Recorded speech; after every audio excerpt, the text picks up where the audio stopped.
Hello mga koys, welcome ulit sa ating vlog. And for today's video, short video lang ito gagawin natin.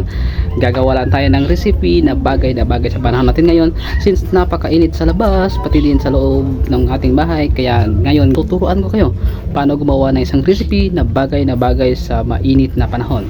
Kaya ano pang hinihintay natin? Tara! Una, painitin muna ang kawali. Pag mainit na yung kawali, ilagay na yung mantika. Tama na yan.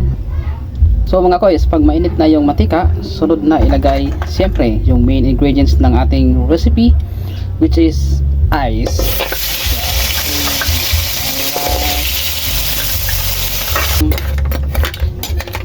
Pag na golden brown na yan, okay, ibig sabihin luto na yan. Okay, so ayan na siya mga koys. Lagyan na natin ng konting garnish sa gilid. At yan, tapos na ang ating recipe para sa tag-init. Okay, so tikman na natin.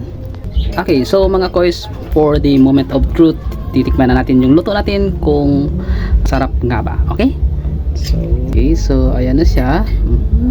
Tingnan natin. Okay.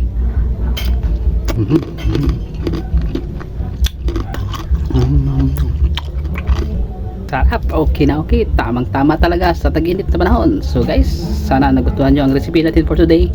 Have a good day, bye bye.